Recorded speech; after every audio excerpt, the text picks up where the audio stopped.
இன்னும் நீங்கள் trading start பண்ணலையா? ட்ரேடிங் இனிமேல் தான் ஸ்டார்ட் பண்ண போகிறீங்களா? உங்களுக்கான வீடியோ தான் இது. 3 பாயிண்ட்ஸ் சொல்கிறேன். ட்ரேடிங் ஸ்டார்ட் பண்ணுறதுக்கு என்னெல்லாம் வேணும் அப்படிங்கிறது. ரொம்ப பெரிய பெரிய விஷயங்கள் நிறைய விஷயங்கள் தேவைப்படும் அப்படின்னு நினச்சிங்கன்னா அதுதான் இல்லை. முதல் விஷயம் என்ன தேவைப்படும் அப்படின்னு பார்த்தீங்கன்னா நாலேஜ். நாலேஜ்னால் ட்ரேடிங் பற்றின நாலேஜ். மார்க்கெட்டை பற்றி எதுவுமே தெரியாமல் பிளைண்டாக கண்ணை மூடிட்டு அதுக்குள்ளே குதித்து அப்படி அம்பானி ஆயிடலாம் அப்படின்லாம் நினைக்கவே கூடாது. ஒன்றுமே தெரியலையா? First basics of the market என்ன அப்படிங்கிறத கற்றுக்கோங்க.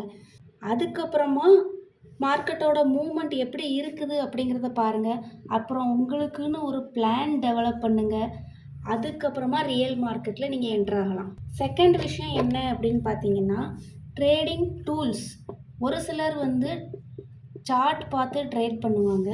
ஒரு சிலர் ட்ரேடிங் வியூ, இப்படி ஒரு சில விஷயங்கள். ஒரு சிலர் நியூஸ் பார்த்து ட்ரேட் பண்ணுவாங்க.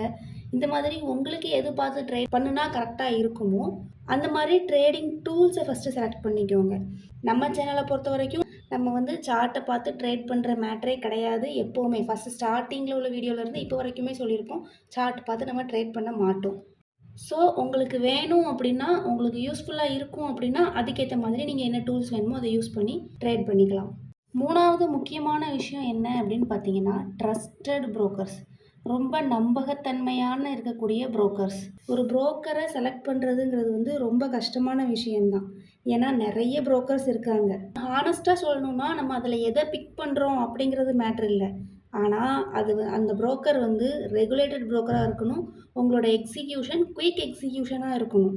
நீங்கள் 10 மணிக்கு போட்ட ஆர்டரை அவங்க 10:05க்கு எக்ஸிக்யூட் பண்ணுறாங்க அப்படின்னா அந்த புரோக்கரேஜ் எப்படி இருக்கும் அப்படிங்கிறத நீங்களே முடிவு பண்ணிக்கோங்க. இன்னும் நீங்கள் ட்ரேடிங் ஸ்டார்ட் பண்ணுறதுக்கு எந்த ஒரு விஷயம் லேக் ஆகுது, எது தடையாக இருக்குது அப்படிங்கிறத கமெண்ட் பண்ணுங்கள். தேங்க்யூ.